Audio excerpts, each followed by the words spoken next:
je voudrais vous parler paysage. Bonjour à toutes et tous et bienvenue sur la chaîne de Comme de Crayon.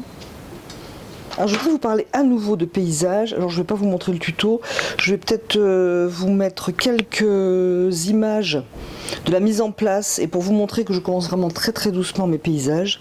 Donc cette vidéo fait écho à la vidéo précédente, le tuto sur les paysages, sur comment débuter un paysage. Je vais vous mettre le lien ici et peut-être d'ailleurs je vous le mettrai en barre d'infos. Je trouve que des fois c'est plus facile que de cliquer pendant qu'on regarde une vidéo, comme ça vous aurez deux options. Alors je voulais vous parler paysage et suite donc à cette vidéo précédente pour vous montrer qu'en fait que vous aimiez ou que vous n'aimiez pas cette aquarelle que je vous présente, qu'on peut pousser beaucoup plus loin son aquarelle, notamment dans ce cas l'aquarelle de paysage. Il y a ici quand même beaucoup de passages. Donc ce qui fait que ça donne jus sur jus d'aquarelle coloré, différentes couleurs, ça donne des richesses en fait dans le, je dirais dans le graphisme, dans la pose de l'aquarelle.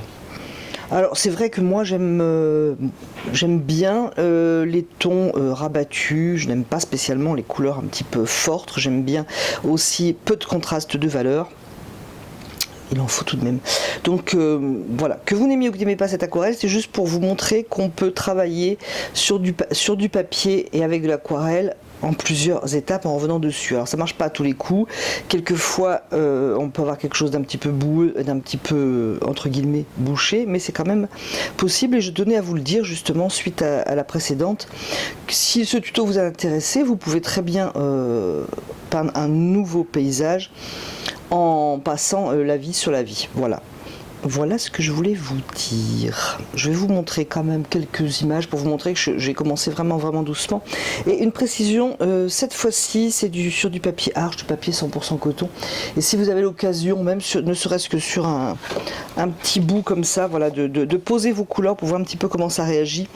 Le papier coton et le papier de bonne qualité, en fait, absorbe entre guillemets absorbe la couleur, c'est-à-dire que les pigments vont vraiment dans le papier, ça ne reste pas, contrairement au papier cellulose, en surface.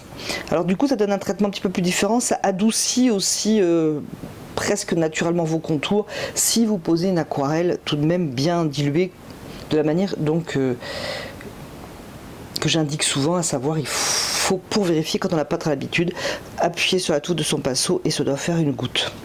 Du moins ça doit couler, si ça ne coule pas ce n'est pas bon.